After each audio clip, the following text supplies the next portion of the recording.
Mode F, c'est le balado qui donne la liberté aux photographes audacieux comme nous d'assumer leur désir d'avoir une entreprise profitable dans laquelle ils vont s'épanouir. On veut célébrer les succès et l'abondance des talents d'ici, inspirer avec humour et confiance. Et te prouver que tout est possible. Allô, c'est Cathy Lessard. Et Annie Simard. Prépare-toi à popper le champagne. Bon, un autre épisode de Mode F qui commence, puis on vous souhaite la bienvenue. Installez-vous confortablement ou continuez de faire ce que vous êtes en train de faire. On est heureux de vous accompagner, peu importe l'activité que vous êtes en train de réaliser actuellement. Hein, Cathy, il y a des gens qui nous font des témoignages, qui écoutent le podcast sur la route, en train de faire leur marche, leur activité physique. Je pense qu'on... Sais-tu qu'est-ce qui m'a touchée, Annie? Mm-hmm. On a eu quelques messages de gens qui ont dit qu'on a changé leur vie complètement avec notre épisode sur le workflow en parlant de... Photomécanique? Exactement. Oui, quand je veux dire quelque chose puis ça sort pas, j'adore ça. Ben, c'est pour ça qu'on est deux. Fait que c'est parfait. Merci d'être mon cerveau droit. Non, mais écoute, c'était merveilleux. Les gens sont venus en DM puis ont comme fait « Oh mon Dieu, je viens de découvrir Photomécanique, c'est le plus beau moment de ma vie. Ça me fait plaisir. » C'est malade. Ça veut dire que tu n'as pas eu d'enfant, mais je t'aime pareil. Mais c'est vraiment c'est vraiment cool. Ça donne un sens à la raison pour laquelle on continue de faire ça. Puis vos commentaires, chacun de vos commentaires nous touche vraiment et Absolument. nous invite à continuer puis à essayer de frapper sur des sujets qui vont peut-être transformer votre vie ou non. Tu sais, des fois c'est pas pertinent tout le temps ce qu'on dit, hein? Non, on peut sauver des vies à l'occasion, mais c'est pas obligé d'être constamment. D'ailleurs, le dernier épisode était rempli de belles pépites. On espère que vous l'avez écouté. Si ce n'est pas fait, retournez un épisode en arrière après avoir écouté celui-ci. Mais on vous donne plein de trucs pour augmenter votre notoriété. Vraiment, c'était du beau miam-miam, comme tu dirais si bien, Cathy. Merci. Alors, aujourd'hui, Cathy, on va rentrer dans un monde technique, dans un monde de bébelles, dans un monde qui... Il fut un temps, était presque réservé à la gente masculine parce qu'eux étaient vraiment plus intelligents pour comprendre toute la mécanique derrière l'équipement photo. Il fut un temps où les photographes... Nous, simples femelles, étions pas à niveau pour comprendre tout ça. Ben, c'est un peu ça, parce que les photographes, jadis naguère, à l'époque de la plaque de cuivre et des produits chimiques, ben, c'était presque une profession réservée 100% pour les gars. Maintenant, ce n'est pas le cas. Nous avons évolué et nous sommes capables de comprendre le triangle magique de l'ISO, la vitesse et l'ouverture. Donc, ce qui fait de nous maintenant des gens capables d'investir dans du matériel photo. Puis ça, c'est une question... Mais c'est fascinant, Cathy, comme la technologie a avancé, genre vitesse grand V. Tu sais, c'est sûr que si on part de la pellicule, ça a resté quand même dans cette technologie-là j'irais même jusqu'à dire plusieurs décennies. Mais depuis l'arrivée du numérique, ça va au grand galop. Il faut suivre le fil.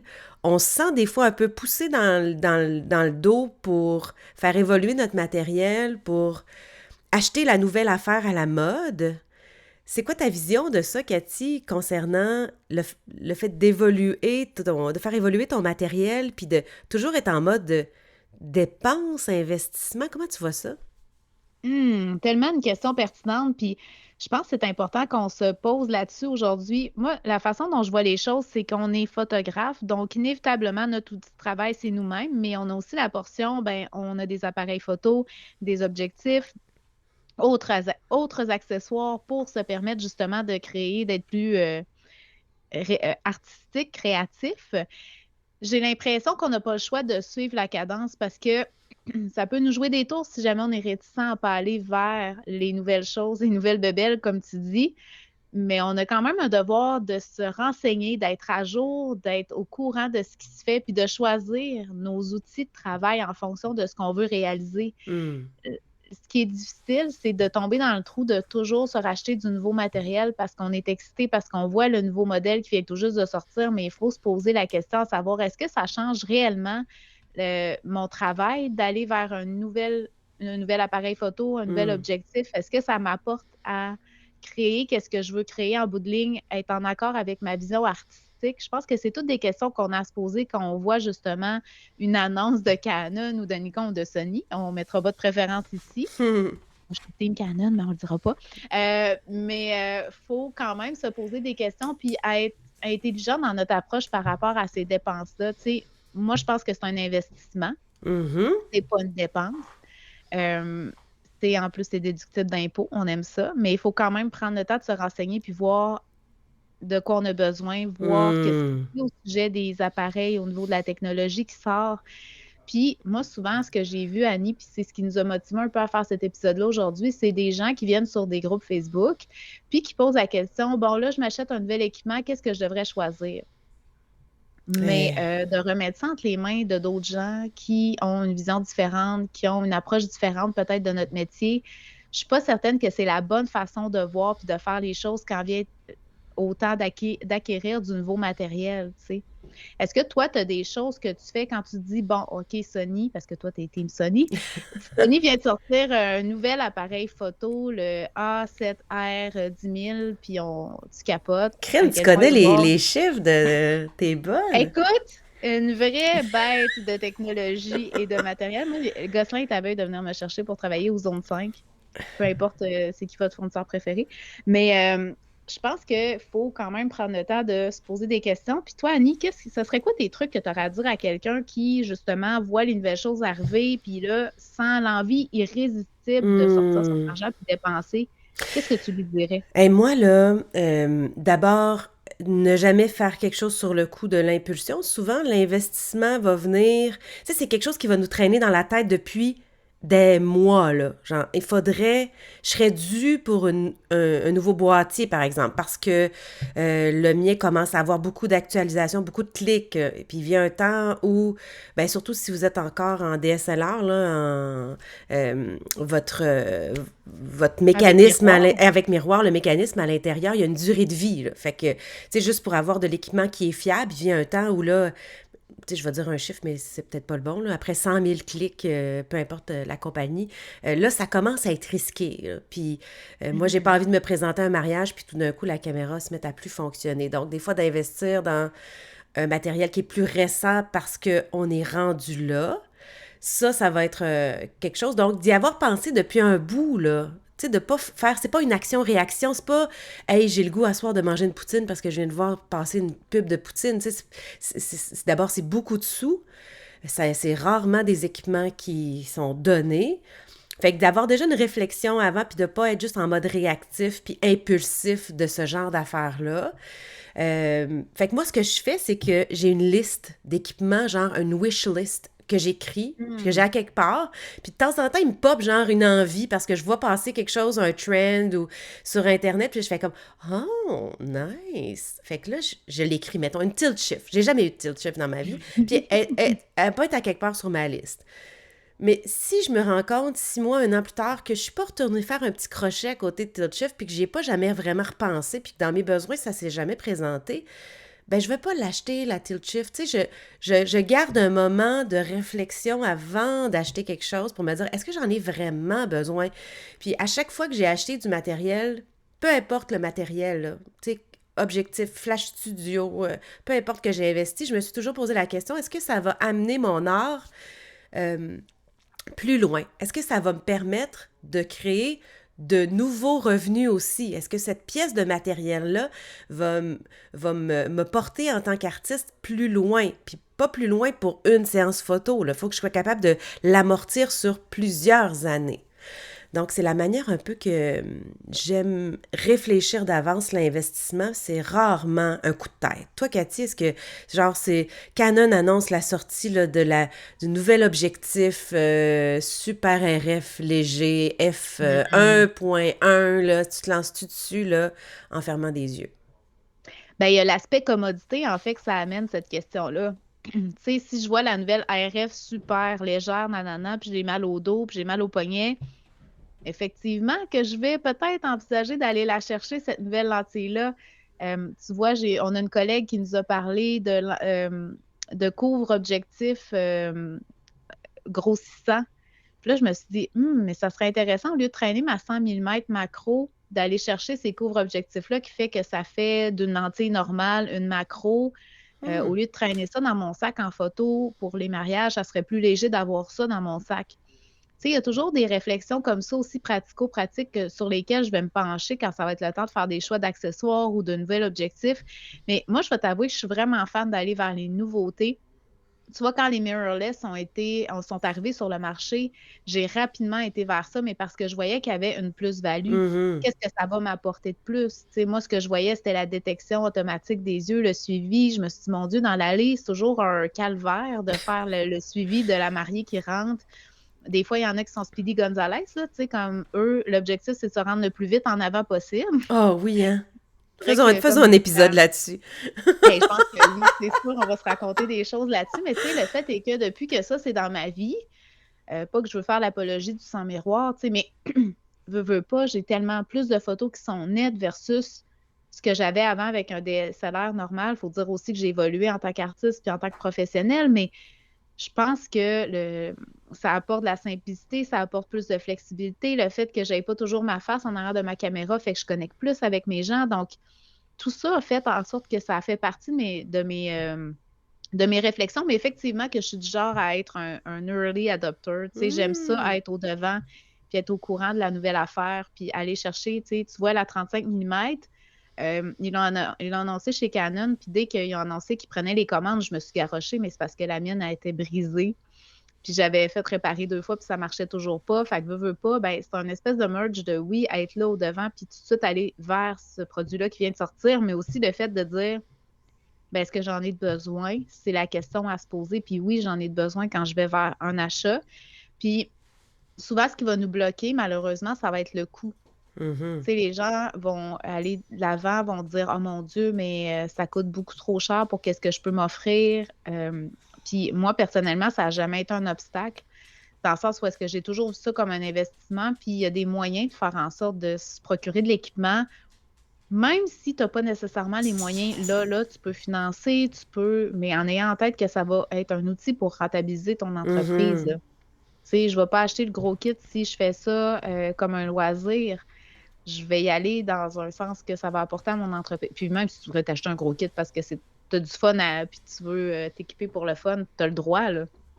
Mais je trouve qu'en tant que dirigeant d'entreprise, de prendre, mettons, un boîtier qui est un peu moins cher, mais qui ne va pas t'offrir le maximum de ce que tu peux avoir à utiliser dans ta créativité, dans ton métier. Tu as besoin de monter en haut ISO si tu fais de l'événementiel, tout ça.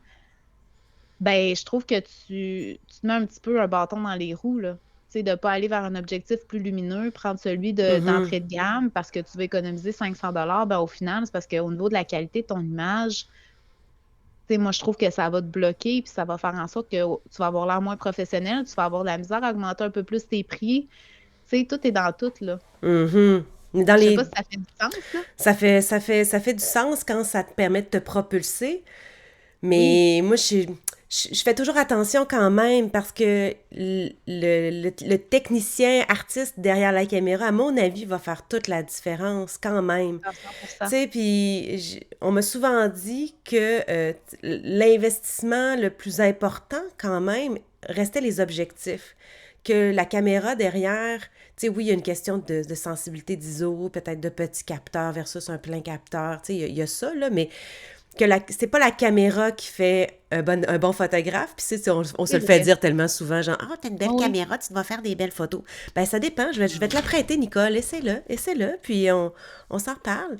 Fait Bienvenue au Festival des photos floues et pas nettes et peu lumineuses, là. Hein, si exact. Nicole prend ça en charge. Mais tu as raison, Annie, puis tu me fais réfléchir en même temps de son jazz, puis effectivement que c'est pas gage que tu vas faire des meilleures photos si tu as du meilleur équipement, là, loin de Oh là. non. C'est juste que si tu rates à acheter, tu sais, la place où est-ce que je suis, puis l'espace où est-ce que je suis, c'est que des fois, tu veux économiser pour des peanuts, alors que ce que tu aurais besoin, c'est vraiment de prendre le prochain step pour ton entreprise. Justement, tu sais, des bons objectifs. Moi, j'ai vu toute la différence, là. Ah oui, Il y avait vraiment. tu sais, il y avait mon 1855 qui venait avec ma T1i à l'époque, pour ceux qui Mhm. peuvent comprendre ce langage. Tu sais, entrée de gamme, entrée de gamme. Puis quand j'ai mis une 2470 sur mon T1i au Pelay, là, on s'entend que là, la game venait de stepper up, puis je pouvais tellement faire plus de choses, puis c'était plus versatile. Puis je voyais la qualité qui avait Ouais. drastiquement changé au niveau de mes photos, là. C'est juste de faire attention à, ben, tu sais, comme quand tu fais du mariage ou de l'événementiel, si t'as pas un boîtier avec 2 cartes qui peuvent être à l'intérieur, tu sais, Ouais, je ben trouve non, que c'est c'est ça. dangereux. Fait que c'est de voir les features. Mon garçon chante. Ce moment d'attente est bien involontaire de notre part. Parce que c'est vrai, t'as vraiment raison. On en voit beaucoup qui investissent beaucoup d'argent. Mais moi, j'ai envie de dire aussi que ça, c'est un conseil que je donne régulièrement. Puis, tu sais, je me dis, crime, ça fait du sens. Peut-être te former avant d'investir, tu sais, surtout dans les Oh! premières années. Parce que Mhm. t'as bien beau avoir le meilleur matériel au monde, si tu sais pas comment t'en servir. Puis, c'est ça, je le vois régulièrement là, dans des formations, des gens qui arrivent avec plein de beaux équipements. Puis, ça m'est arrivé même des gens qui étaient mieux équipés que moi mais qui ne savent pas du tout comment s'en Hmm. servir, tu sais. Fait que c'est fascinant. Ça me fascine toujours. Absolument. Puis, tu sais, qu'est-ce que tu aurais comme conseil à dire? Mettons, là, t'es prêt, tu sais où est-ce que tu t'en vas, tu sais qu'est-ce que tu veux, qu'est-ce que tu fais pour trouver le bon équipement pour toi? Ça va être quoi les étapes que tu vas suivre pour te dire, je vais pas garrocher mon argent, je vais faire Mhm. des choix intelligents? Où est-ce que tu commences? Je vais commencer par Internet, mais pas nécessairement Mhm. par les forums. Oui, je peux poser des questions, mais très spécifiques. Est-ce qu'il y a des gens qui ont déjà investi dans tel truc? Qu'est-ce que vous en pensez? Sinon, tu sais, un site Internet qui est bien, c'est où il y a plus les aspects techniques. DP Review, dpreview.com, qui est un endroit où tous les appareils, tous les trucs informatiques, électroniques sont répertoriés. On a vraiment les spécifications techniques, nombre de pixels, etc. Puis, il y a vraiment un review aussi par les utilisateurs. Fait qu'il y a des photos, différentes photos. Je suis capable de voir, bon, la stabilisation, la qualité, etc. Fait que je vais, côté technique, déjà aller faire mes recherches de mon côté, poser des questions. Puis, ben, ça pourrait aussi d'aller en magasin, d'aller voir un spécialiste, puis dire, je pense acheter ça, qu'est-ce que tu en penses? Ça me fait penser que, tu sais, avant d'investir dans un de mes boîtiers, là, top professionnel de Sony, là, tu sais, genre qui vaut 8 000 $, là, j'ai beaucoup, beaucoup, beaucoup hésité parce que je me disais, tu sais, what's in it for me? Pourquoi je paierais le double d'un Mhm. boîtier professionnel déjà? Puis je suis allée au Salon de la photo à Québec. J'ai rencontré le représentant Sony qui était là à son booth. Puis là, j'ai parlé de ça, à cœur ouvert. Tu sais, genre, explique-moi. À cœur ouvert. Non, C'est non, mais comme tu sais, toi, tu peux le faire. explique-moi pourquoi je te lancerais 4 000 $ de plus que... Parce que j'ai besoin d'un nouveau boîtier. Puis, tu sais, il m'est arrivé avec des arguments incroyables, en plus de me le mettre dans les mains, de le toucher, de voir, tu sais, est-ce que la manipulation est cool, de l'essayer, de voir comment ça fonctionne. Puis moi, ça a toujours été un élément déclencheur majeur. Tu sais, tu parlais tantôt du switch au mirrorless versus le DSLR. Puis moi, j'avais suivi une formation avec un photographe de Toronto qui était venu à Québec et qui était en Sony. Et il y avait, par le fait même, cette journée-là, des gens de Sony qui étaient là lors de la formation. Et j'ai pu essayer un boîtier mirrorless. J'en entendais parler depuis longtemps. Puis là, en l'essayant, avec ma propre carte mémoire, puis en arrivant chez nous après pour regarder les photos, comment c'était net, tu sais, là, j'ai été vendue tout de suite. Fait que c'est en l'essayant que souvent je me rends compte que, oh boy, OK, on est rendu à un autre niveau, là. Fait que souvent, ça me convainc automatiquement, ça. Hey, puis en magasin, ils sont tellement sweet. Tu sais, moi, je pense juste à Leclerc Caméra à Québec. J'arrive là-bas, si j'ai des cartes mémoire avec moi, je vais pouvoir manipuler les boîtiers, essayer les boîtiers, faire des tests. Ils sont super patients, ils sont super à l'écoute. Je pense que ça vaut la peine que tu te permettes de prendre tes petites jambes, d'aller en magasin puis de voir l'équipement. Tu sais. Une chose à ne pas faire, c'est de commander sur Internet, sur des sites style Walmart, où est-ce qu'il y a plein de vendeurs du marché, ou est-ce que tu sais pas qui te vend ta caméra dans le fond, puis tu n'as pas personne à qui te référer si jamais il arrive quelque chose, si jamais l'équipement est endommagé, tout ça, je veux dire, ça, c'est un big no-no. Pour moi, même si tu économises 200 $, au final, ce 200 $-là, tu vas peut-être le repayer plus tard en n'ayant pas de service, pas de réponse, pas rien, tu sais. Mhm. Je Absolument. pense que c'est important.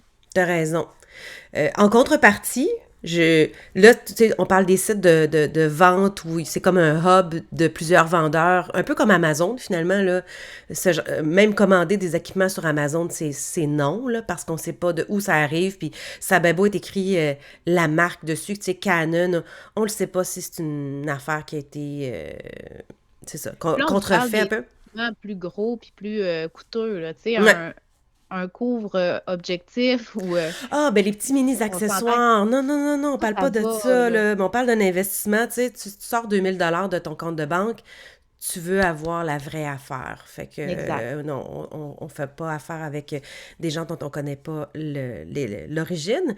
Mais mon point, c'est que un des conseils que je donne souvent à des gens qui commencent, c'est des fois d'aller acheter du matériel usagé. Les boîtiers, c'est une petite affaire plus tricky parce qu'il m'est déjà arrivé des mauvaises expériences de boîtiers. Mais des objectifs, généralement, ça se passe bien. Si la personne a bien pris soin de l'objectif, on est capable en personne de se déplacer, d'aller voir, d'arriver avec notre caméra, de l'essayer. Bon, ça fonctionne, ça zoome bien. Est-ce qu'il y a des graphings sur des égratignures sur l'objectif? On l'observe, on la brasse un peu. Y a-t-il des affaires qui bougent dedans? Fait que souvent, les objectifs, on est capable de les acheter à, je sais pas moi, 60% du prix de Mhm. base. Puis, sais-tu quoi? Mettons, après 6 mois, là, tu te rends compte que cet objectif-là convient pas ou tu t'en sers pas. Tu Ou tu l'as voudrais vendu. investir exactement, ou tu veux investir dans la coche de plus ou la nouvelle version, tu le revends et pratiquement le même prix. Donc, la perte est presque à zéro. Puis durant 6 mois, tu as pu essayer un objectif. Tu sais. Ah, j'adore. Ouais, des fois, c'est une manière de commencer là-dedans puis de pouvoir investir. Tu sais, parce que quand on commence, tu sais, 1000 $, même juste 1000 $, c'est beaucoup d'argent, là. Fait que, Ben, tout à fait. C'est que c'est des chiffres qu'on n'est pas habitué, mais tu sais, c'est drôle parce qu'on le voit au fur et à mesure qu'on avance en entrepreneuriat. Moi, je trouve on se désensibilise à ce genre de montant-là. Tu sais, on vient que ça soit habituel. Quand ça fait ton 10e boîtier que tu achètes en carrière, tu fais comme bon, ben OK, je suis prête. Voilà. tiens mon argent.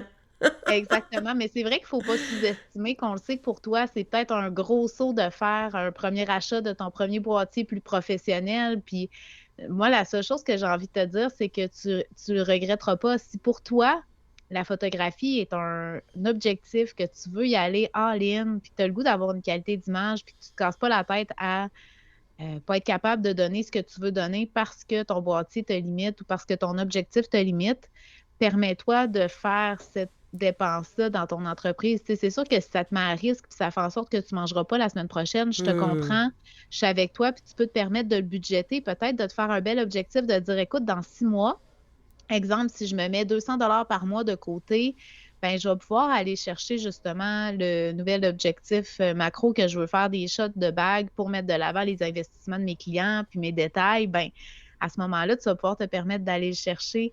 Donc, Hmm. c'est trouver la stratégie qui va être gagnant pour toi. Tu sais, moi, tu vois, au début, je faisais plus des financements style accordé. Là. Je sais que ça se fait plus nécessairement en magasin, mais ça me permettait d'aller de l'avant, d'acheter mon boîtier, puis au final, ben, je le payais plus rapidement parce que je me rendais compte que, oups, j'avais augmenté mes prix, exemple, de 30 $ par séance parce que je savais que j'avais une meilleure qualité, j'avais une plus grande sécurité à offrir à mes clients. Donc, ça me permettait d'être plus en confiance pour augmenter mes tarifs, puis de faire en sorte, justement, d'être plus rentable dans mon activité de photographe. Hmm. C'est comme la poule ou l'œuf ou la poule. Tu sais, des fois, c'est juste ce petit kick de confiance de plus qui nous donne ça nous donne un petit kick de confiance de plus, excusez-moi, pour te permettre de justement aller charger un petit peu plus cher. Fait que je dis pas non à ça, là. Mhm. Ah oui, c'est intéressant. Puis ça s'applique, tu sais, là, on parle de caméra, d'objectif, mais il va venir après la question de l'ordinateur, tu sais. Ça Ah aussi, oui. c'est un sujet récurrent sur les forums de discussion. Ah, mon ordinateur est lent. Comment ça se fait que mon Lightroom prend une éternité à juste loader les photos? Mais l'équipement informatique aussi. Fait qu'on se rend compte rapidement que dans notre entreprise, les investissements récurrents, tu sais, on peut même les planifier. Tu sais, t'as Tellement. parlé d'épargne, là. C'est vraiment intéressant même de le prévoir. Un ordinateur, là, tu sais, 4 ans, 5 ans, le maximum, va falloir que tu le renouvelles. C'est une évidence, tu sais, si tu veux continuer. On n'aura pas le choix. Donc, si tu mets 10 piastres par semaine dans un compte, ben, tu te rends compte qu'après 5 ans, ton ordinateur, il est payé, puis tu vas peut-être même pouvoir te payer un modèle un peu plus performant, encore plus que si tu avais à cracher tu sais, le 2 000 à 3 000 $ que ça coûte à l'achat. Euh, dans le domaine de l'investissement, Cathy, puis de tes appareils, explique-moi un petit peu comment tu fais rouler ton équipement. Est-ce que tu te mets une date comme d'échéance, puis tu te dis après tant de temps, justement, je vais m'acheter une nouvelle caméra. Comment on a parlé du nombre de clics. Est-ce que il y a un moment où c'est la technologie qui va faire que, ben là, j'investis dans un nouveau boîtier?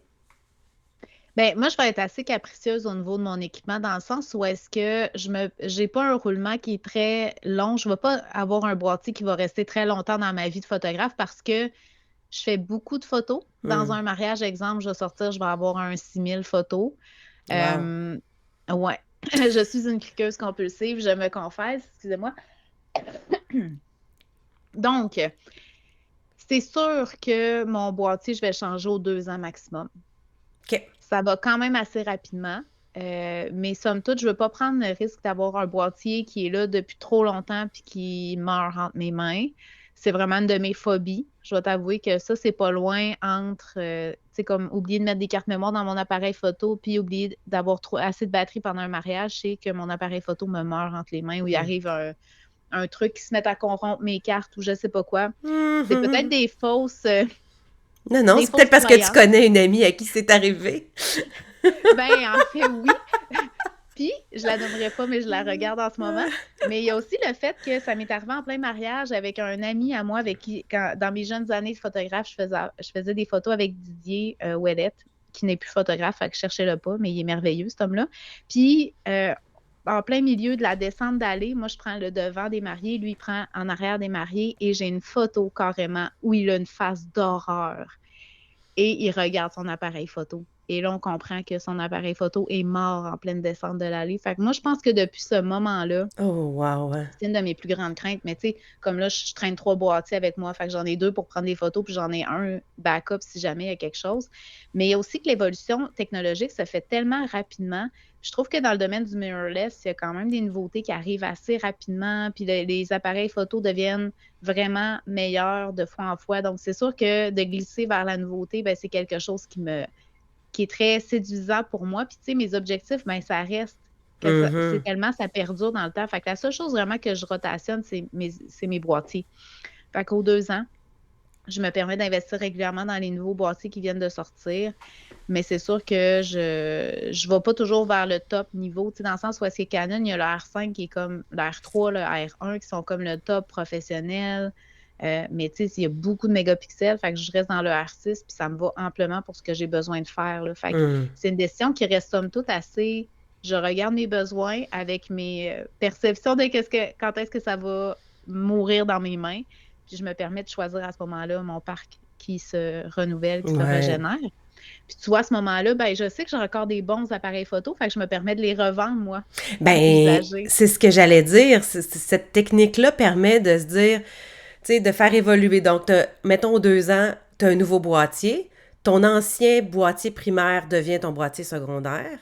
Mhm. Puis ton tu sais, le deuxième devient le troisième. Puis là, ben, ça te permet de vendre le troisième ou de le garder. Toi, t'as 3 boîtiers, mais ou de le vendre. Puis il y a encore une valeur marchande parce qu'il a, en théorie, 4 ans, là. Tu sais, si on fait le calcul. Fait qu'il est encore semi-récent, puis tu es quand même capable d'aller chercher une petite valeur là-dessus qui pourrait être injectée dans ton entreprise ou pour l'achat, justement, du nouveau boîtier.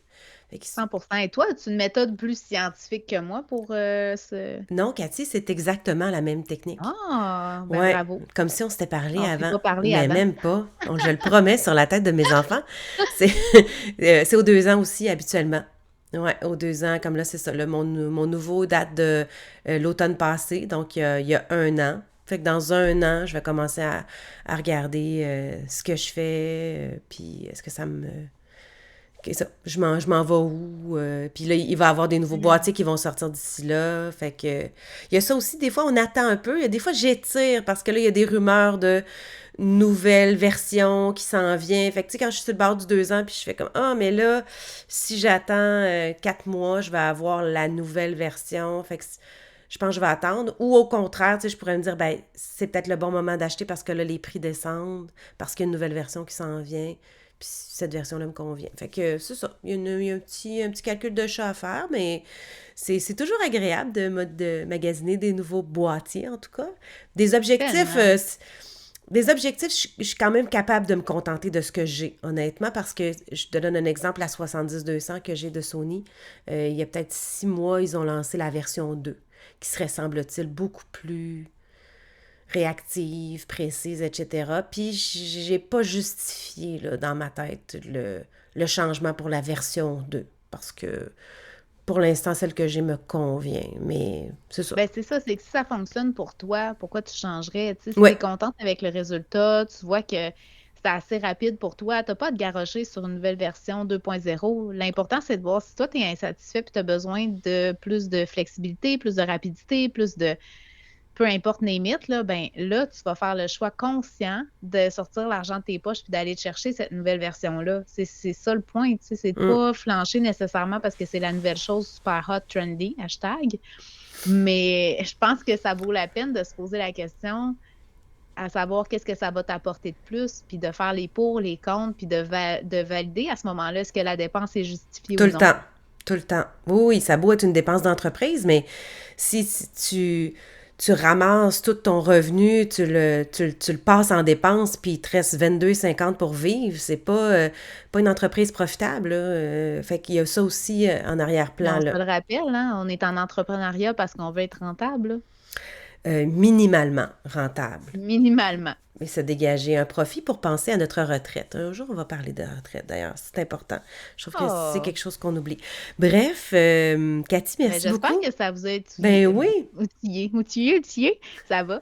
J'espère que ça vous a outillé pour vos prochains achats. Tu sais, vraiment prendre le temps de faire des comparatifs, d'aller voir, valider vos besoins, de valider votre investissement aussi, votre budget, trouver des solutions de financement si jamais vous avez besoin. Tu sais, il y a plein de pistes à aller explorer comme ça pour s'assurer que vous avez du bon matériel entre les mains puis que vous puissiez justement vous épanouir en photo puis avoir du plaisir. mais hein, c'est important. Ah, c'est ça, Ah! d'ouvrir une porte à la créativité. Des fois, c'est ça aussi. Tu sais, on est comme tout excité d'avoir notre nouveau matériel parce que Mm. là, ça nous donne accès à quelque chose de nouveau, puis un nouveau volet de notre entreprise qu'on a envie de développer. C'est fascinant. J'adore. Je suis un peu geek. J'aime quand même l'équipement. Ah, C'est moi cool. aussi. Oh, 100% sur mes geeks. oh. Merci, Cathy. On se dit Merci à à dans toi. 2 semaines pour un prochain épisode, puis on vous souhaite une très belle semaine à tous ceux qui écoutent. N'hésitez pas à partager sur les réseaux sociaux. On aime vous lire. Salut! Yay! Bye la gang! Merci d'avoir été avec nous pour Modef, le podcast pour les photographes qui célèbrent leur succès. On a hâte d'échanger avec toi. Retrouve-nous et abonne-toi sur ta plateforme de podcast préférée pour ne pas manquer le prochain épisode. On t'invite aussi à nous suivre sur Instagram à Mode F Podcast. Cheers! Cheers!